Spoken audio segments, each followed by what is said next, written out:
So my name is David Doig. I'm a neuroradiology fellow. I work just up the road between the National Hospital for Neurology and Neurosurgery and at Great Ormond Street Hospital for Children. My research degree was in stroke imaging, and actually my brother is an engineer, and we did a collaborative project based on flow modelling and carotid arteries. So it's nice to come speak to this audience today.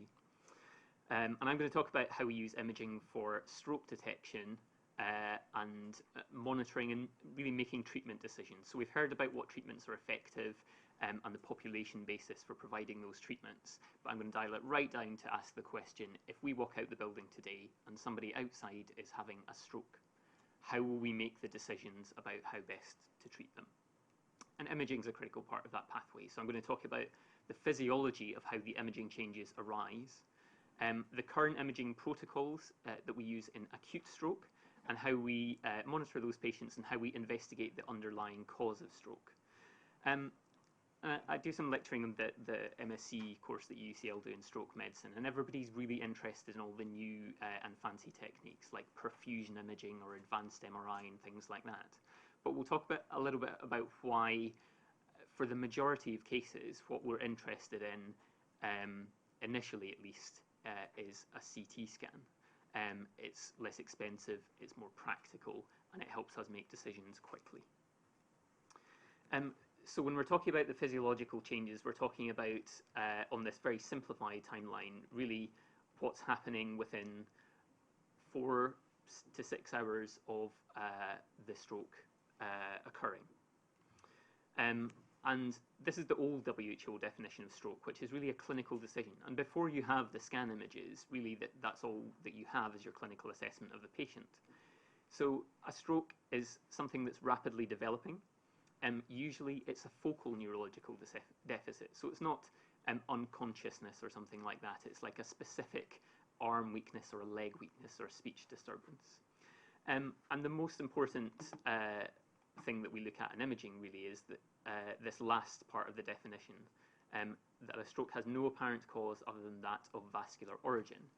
And that's really important to consider when you develop new stroke imaging techniques, and we include artificial intelligence in that. It's about 1/3 of the patients we see in our stroke unit don't actually have a stroke. So you need to be able to tell the difference between ischemic stroke and hemorrhagic stroke. You also need to be able to tell when it's not a stroke, and you need to be able to tell when it's something else, like a brain tumour, for example. So we're talking about the patient with a rapid onset of symptoms that are referable to a particular brain area and that we think have a vascular cause. And as we've said already, there are 2 types of stroke. There's ischemic stroke, where a thrombus, a blood clot, occludes a blood vessel, and that leads to loss of blood supply in that area of the brain. And we have hemorrhagic stroke, where a blood vessel ruptures for whatever reason. Maybe there's an underlying vascular abnormality, maybe the patient has chronic hypertension and the walls of the blood vessels are a little bit weaker or abnormal, but they have bleeding within their head to cause a stroke. Most strokes are infarction, so that's death of the brain tissue due to a lack of blood supply. About 15% are hemorrhage into the brain tissue itself, and about 5% is hemorrhage into the fluid-filled spaces surrounding the brain or within the brain.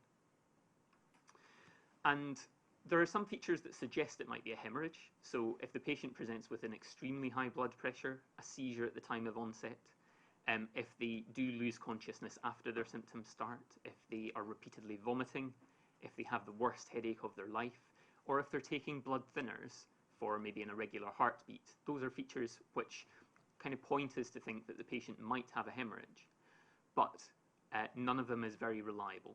So only CT or MRI imaging at the moment can distinguish with certainty. And as we've heard, you need to be able to be certain to provide the appropriate treatment. So I'm going to talk about ischemic stroke first, because that's the majority of what we see. So brain cells need glucose and oxygen to survive, and they don't have reserves of those commodities. So if we interrupt the blood supply, those brain cells will very quickly die. An ischemic stroke is therefore where you have insufficient blood flow to meet the metabolic demand, and the cell activates its pathway towards dying. And the way we supply oxygen and glucose is the blood supply. This is just a little scheme to show you that The cerebral blood flow we measure in mils per 100 grams of brain tissue per minute. It varies with age, so children it will be more than 50 mils per 100 grams per minute. In elderly people that reduces a little bit. A small drop in blood flow the brain can cope with. So the brain just extracts more oxygen from the blood that's being supplied. However, if blood flow drops further, the ability of the brain cells to have normal electrical function, send nerve impulses, fails. And that's at the point where you start getting signs and symptoms, you start getting your weakness.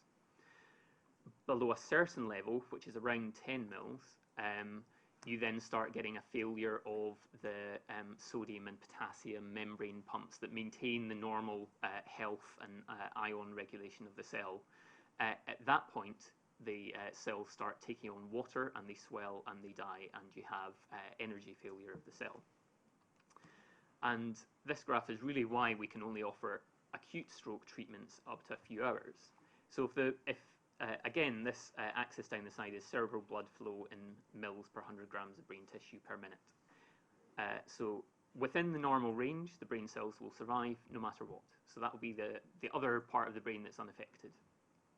If there's a complete cessation of blood supply, and the most obvious example of that is a cardiac arrest, you have minutes before the brain cells will die. In that grey area in the middle is what we call the penumbra. This is tissue that's ischemic. It's not yet died, but it's short of blood supply and it's on its way to dying. And the length of time you have before that ischemic tissue will die is dependent on how severe the reduction is in blood flow. And this is the bit of brain tissue we're trying to save with acute treatments. Unfortunately, on a CT, on initial imaging, that's actually quite a difficult area of tissue to visualize. And I'll talk about some of the ways we get around that. What we mostly see is the area of tissue that's already damaged. So, in hyperacute stroke, our imaging protocol starts with CT. And the question we're going to answer, first of all, is it a stroke? Secondly, is it a hemorrhagic or ischemic stroke? Thirdly, is there any salvageable tissue? Or do we think that the artery that has become blocked, the whole tissue supplied by that artery is already dead? In which case there's not much point in reopening the artery, and in fact, it might be harmful, as we'll talk about later. We want to know, is there any risk for administering thrombolysis? So maybe the patient has had a stroke, but if they have a brain tumour or another abnormality elsewhere in the brain, that would make administering clot-busting treatment more risky, and we'd have to have a discussion about that. And finally, can I see a target for mechanical clot removal? Can I actually see the clot inside the vessel and refer the patient to an interventional neuroradiologist who will pull it out? Within the first day after the acute treatment on the stroke unit, we want to know a couple of things. So if we've given clot-busting treatment, we want to make sure that that's not caused hemorrhage into brain tissue. And we want to make sure that if the patient has had a big brain infarct, that infarct isn't swelling and causing problems due to the swelling. And in terms of the last diagram we just looked at, if all the brain cells that are dead are going to be dead or dead after 4 hours, then really the question is, how are you going to prevent a recurrent stroke? And the risk of recurrence is highest in the few days surrounding when the patient comes in. So the need for investigation quickly is really to prevent the patient from having a second, more disabling or fatal stroke. So the imaging protocol we use is CT. So we do just a CT without contrast to look at hemorrhage and to try and work out whether another diagnosis fits better than stroke.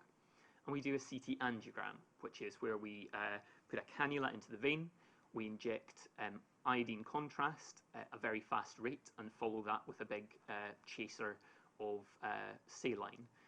That forces all the contrast very densely into the arteries after about 30 seconds, and then we image the contrast in the arteries.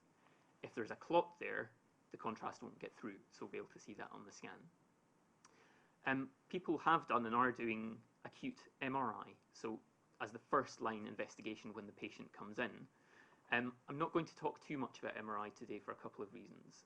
One is that it's quite a difficult thing to do acutely, because you need to make sure the patient is safe for MRI, in that they don't have any metal or prostheses or pacemaker in situ or something like that.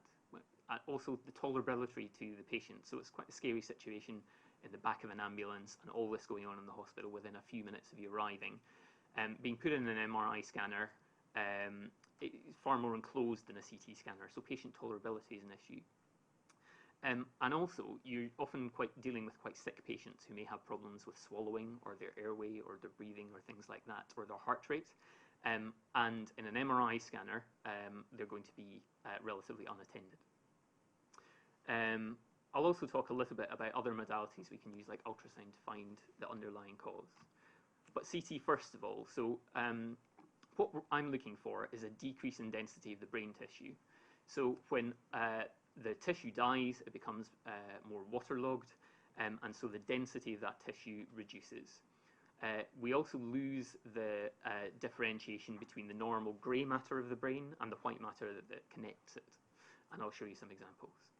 I'm looking for swelling when the tissue becomes very edematous. So I'm looking for compression of those fluid-filled spaces around the brain.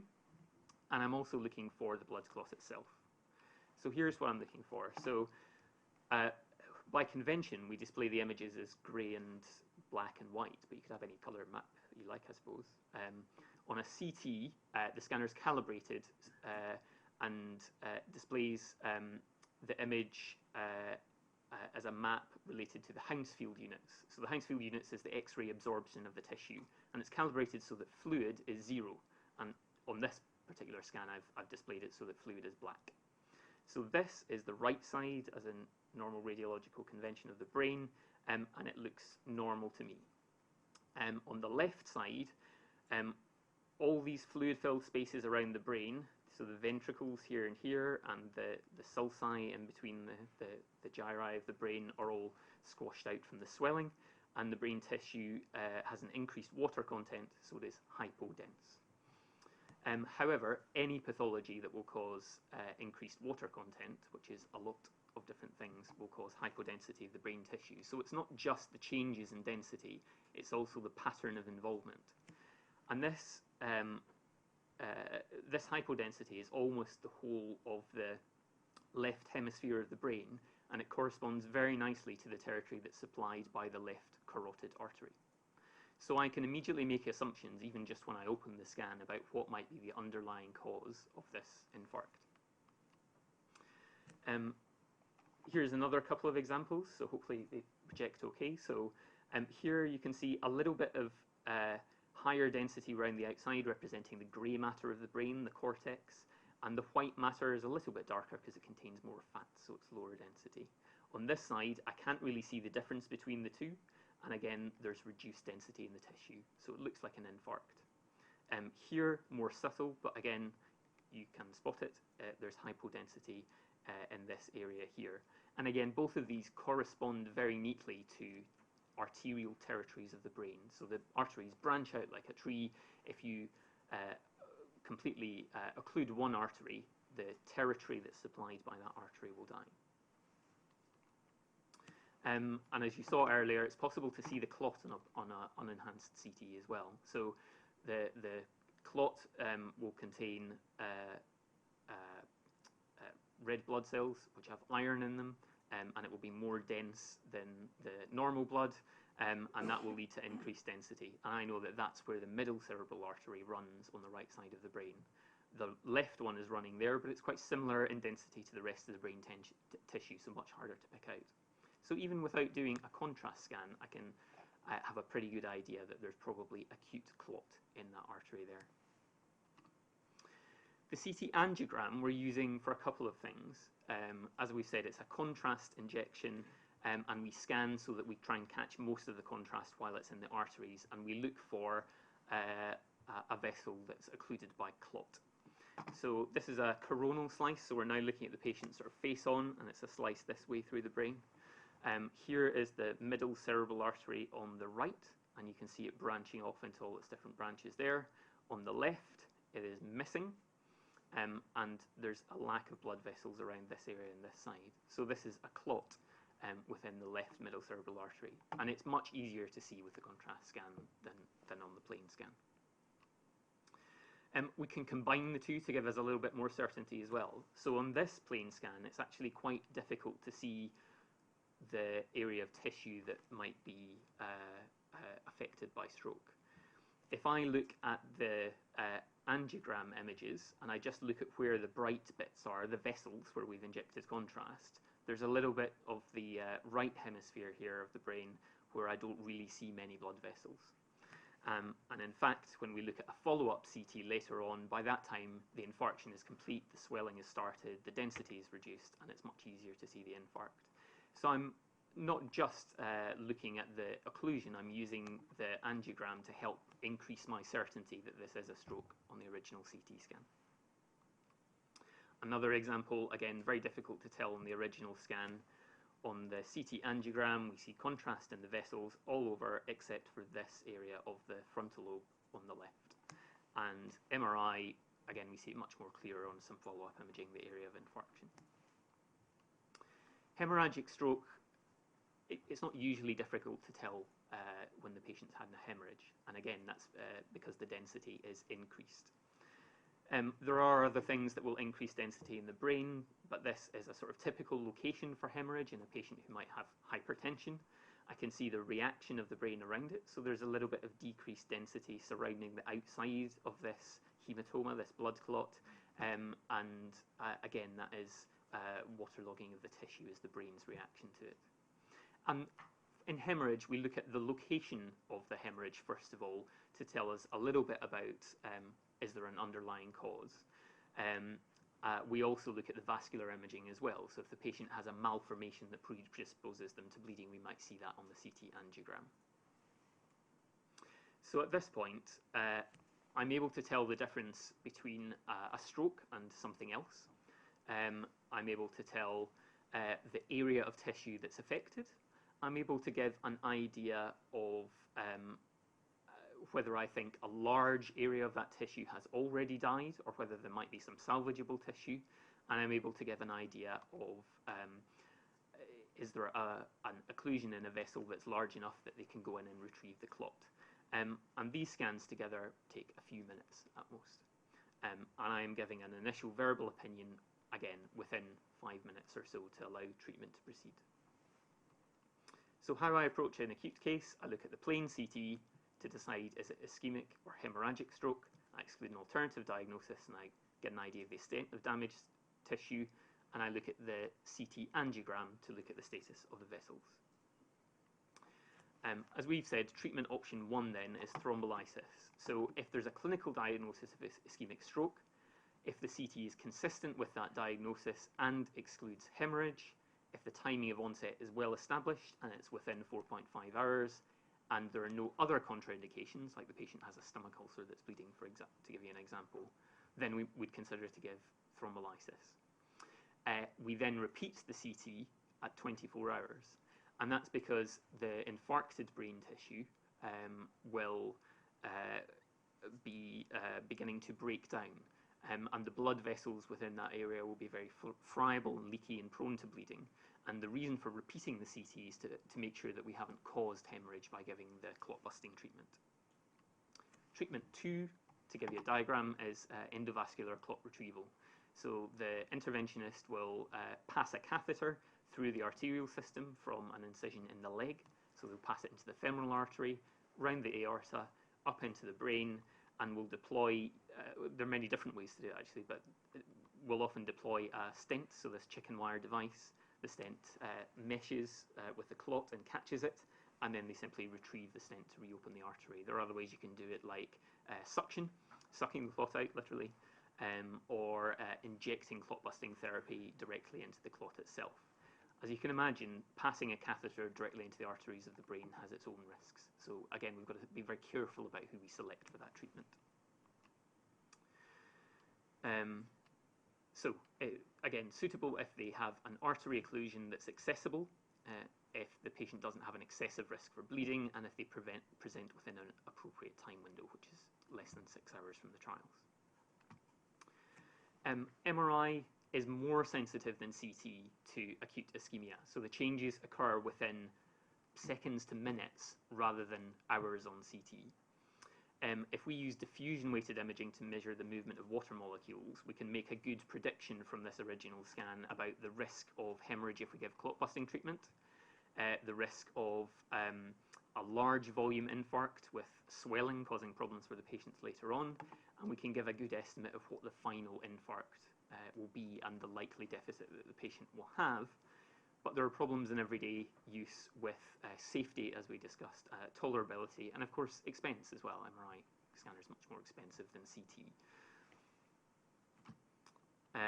And just to give you an idea of the difference in sensitivity, so on a CT, hopefully I'm able to at least half the time detect an acute infarct.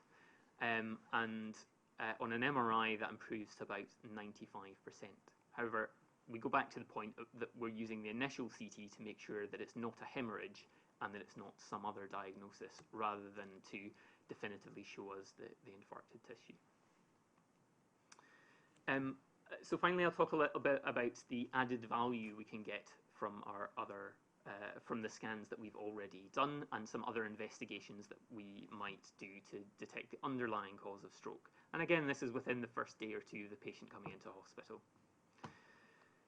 So we want to detect complications. So hemorrhage into infarcted tissue or brain swelling and brain herniation as a result. We'll often use CT to look at that if there's a deterioration in the patient after their initial presentation. We'll look at the pattern of infarcts to give us an idea about what the underlying cause is, and we'll have a look at where that blood clot has come from. So we don't just stop and say the patient has had a stroke. We say, where is that blood clot? Is it from the heart? Is it from a clot in the legs and it's passed through to the arterial circulation? Is it from disease in the arteries of the neck? Is it disease from the arteries in the head? Or is it related to a blood clotting disorder and the blood clot has formed spontaneously? There are lots of different causes of deterioration, and really this is why imaging helps, is because it can be very difficult to tell the difference between them. So it could be the patient's had another stroke, in which case CT will be helpful. It could be that they have bled from the clot-busting treatment. It could be that they've developed diffuse brain swelling, or it could be that they've had a seizure. And there are lots of other causes. Maybe it's drugs we've given them, or their oxygen level is low, or we've given them lots of fluids, so their metabolism is slightly altered. In terms of detecting complications, the bigger the tissue that's infarcted, the higher the risk the patient is of developing complications from swelling of the brain. So this diagram nicely shows the posterior cerebral artery territory in blue, middle cerebral artery territory in red, and anterior cerebral artery territory in yellow. This patient has an infarct that's taking up almost the whole of the middle cerebral artery territory there. You can see the ventricle of the brain that's filled with CSF, cerebrospinal fluid on the left, and on the right it's been squashed out. That patient's at risk of developing increased pressure within their head because of all the swelling and mass effect of that infarct. And we know that they're highly likely to deteriorate. We may refer them to the neurosurgeons. They may consider an operation to remove that piece of bone and let the brain swell outside of the skull. We can also use this scheme to tell us a bit about where the clot has come from. So here's, again, a coronal MRI, so looking at a slice going vertically through the patient, and they have two infarcts, one on the left and one on the right. So the left carotid artery supplies this area, the right carotid artery supplies this area. So the clot must have come somewhere in the system before the carotid arteries branch off. So that patient, we suspect that they will probably have an irregular heartbeat and clot forming within the heart or something like that. So we go hunting down that pathway. This patient has two little tiny infarcts here, exactly at the difference between the arterial territories of the brain. So what I suspect has happened to them is that they have a critical narrowing of the carotid artery, and that this is due to reduced blood supply to these areas that are furthest from the blood supply, furthest from the large vessels. And in fact, we then do an image of the carotid arteries, and there's a mouse bite there. There's lack of flow where there's stenosis of the artery due to plaque building up. Another case just to illustrate the value we can get. Here we have a patient whose arteries sort of superficially look normal, but it's a very young patient who's unlikely to have years of exposure to smoking and high blood pressure and high cholesterol. And when we look at the images of their arteries, we see that black circle in the middle is the normal carotid artery, and this bright bit around the outside on MRI is blood clot within the wall of the artery. So this is a young patient who was snowboarding. They had a neck injury and they had an arterial dissection. They had a tear in the lining of the artery of the neck, and blood clot formed there. Blood clot has then formed in the artery and broken off and gone to the brain to cause a stroke. And we can use other modalities to have a look at the arteries as well. So this is an ultrasound of this carotid plaque. So this is a carotid artery where it branches. This bit goes off to the brain and this bit goes off to supply bits of the face. And there's a big hemorrhagic plaque with some cloth on it. And this is the ultrasound. So the colour that you see is turbulent blood flow, and this hypoechoic area here, darker on this ultrasound scan, corresponds with the plaque. Here's a cardiac echo, where we see the left ventricle, the right atrium, and there's this massive clot sitting in the left atrium that's just waiting there to break off and go to anywhere, the kidneys, the leg, or possibly the brain to cause a stroke. Imaging for acute stroke. We've got CT that differentiates between ischemic and hemorrhagic stroke and excludes alternative diagnoses. We've got CT angiogram to help us find the vessel occlusion in ischemic stroke. We have MRI as a follow-up study to help us investigate the underlying cause and prevent a recurrent stroke. And we have some other investigations to investigate the cardiovascular system, like carotid ultrasound and cardiac echo.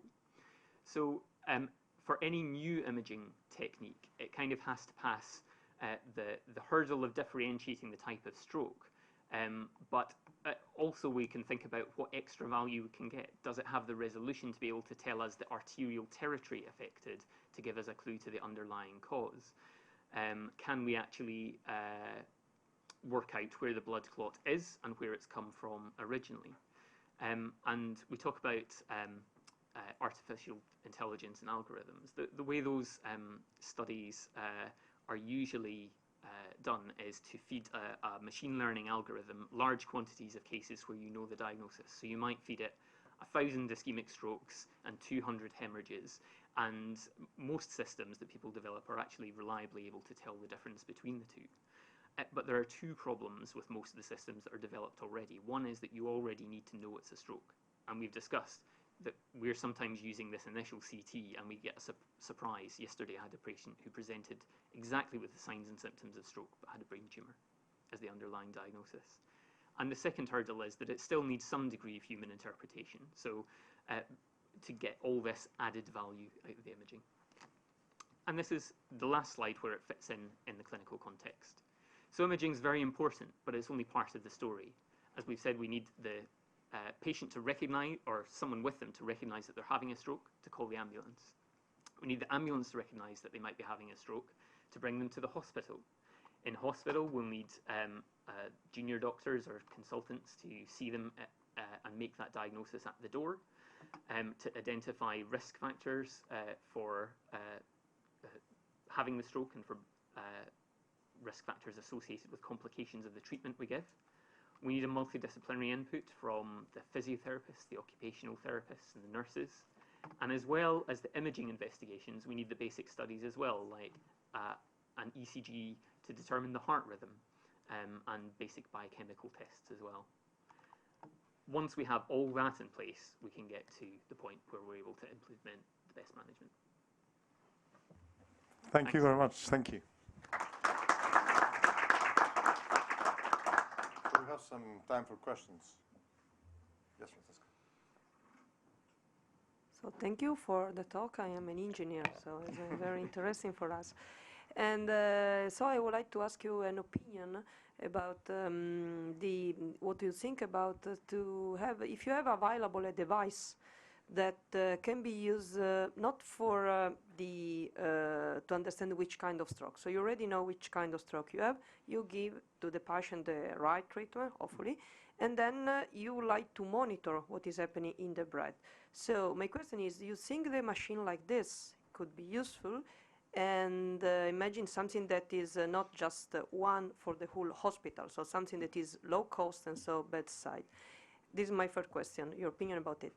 And the second one, if you think that this is useful, which could be the resolution that a clinician needs? So which is the minimum area, change it because there is some blood, or change it for an ischemic stroke, that should be able to be imaged by this machine?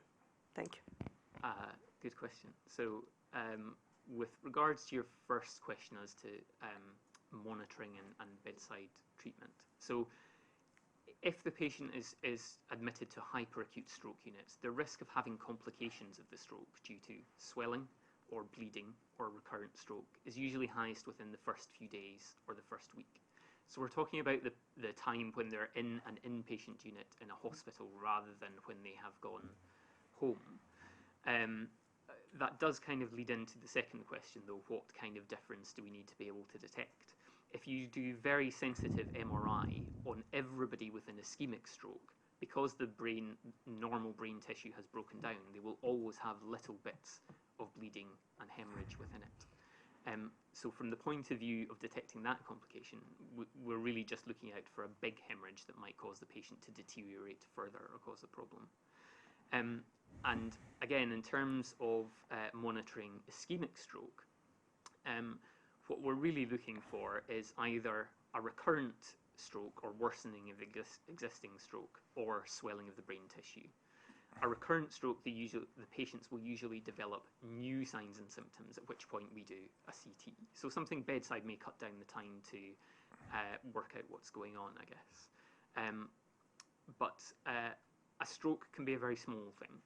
So you could have a very, very, very tiny little infarct, but if it affects the area of your brain that controls the function of your right hand, and you are a plumber, that has an enormous impact in your life.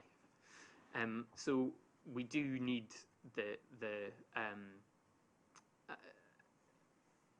to monitor complications. We need less resolution. To monitor for recurrent stroke or confirming the diagnosis in the first place, we do need small resolution, and CT is going to be 1 millimeter or half a millimeter. Now, the images we produce are always a little bit noisy because it's a trade-off. We haven't talked about the fact that CT involves ionizing radiation. So we always have a trade-off between the quality of the image and the dose of radiation that we're giving. But we can still detect small infarcts of just a few millimeters sometimes. Can I just add very briefly to that? I mean, in terms of the normal pathway that we use at the moment, apart from doing a follow-up scan in those patients you've given very hyperacute treatments to, maybe you'll do that 24 hours afterwards, the majority of patients don't need brain imaging to follow up how they do. Examining the patient when they're lying on the bed actually gives you, in many ways, more information than a brain image would have. So I don't think at the moment, because we have no further follow-up treatment really to provide other than rehabilitation and good quality basic medical care, I don't think that routinely following people's brain imaging is going to add very much to clinical practice. Yes, you're going to need to do it where people are deteriorating, but that you'll make a decision on the basis of clinical impression. Other questions? Can I ask one? So both Tony and you showed cases, and you discussed this case where, if I'm not, again, if I understood it correctly, where you have ischemic stroke, but you may still have a hemorrhage. And in this case, of course, you cannot do anything. You cannot apply a thrombolytic treatment. I guess the question is, and so therefore, my understanding is that, it's not just about, there might be an ischemic stroke, but still that risk of having some blood that you can, is that right? Yes. And how often, how likely, that of course, doesn't matter how likely it is, you still cannot do it. But I guess I'm just curious if there's and then what is the type of treatment that you do, since you cannot do the most obvious thing, which would be to give thrombolysis? So most patients presenting with ischemic stroke don't already have hemorrhage inside it, because that's something that occurs as a sort of later complication, either because the brain tissue is dead and the normal blood supply to the brain is breaking down, even the blood vessels are breaking down, but also because almost all of the treatments that we give are related at stopping blood clots forming. So the thrombolysis treatment is the most powerful, but also we give things like aspirin to prevent a recurrent blood clot from forming. And aspirin, in combination with a brain infarct, means that they're at small risk of hemorrhage. And I would say maybe 5% or so of patients or less will have hemorrhage after we've administered anticoagulant. Oh, so it's only going to be after, it's not in the... Not usually at the time of the stroke happening. Okay. But there are patients who present with an infarct who might already been taking blood thinner treatment, in which case we don't want to give them thrombolysis because their risk of bleeding is going to be even bigger. So there are patients where we're really stuck on what acute treatment to offer them. Okay, thank you very much. Okay, yes.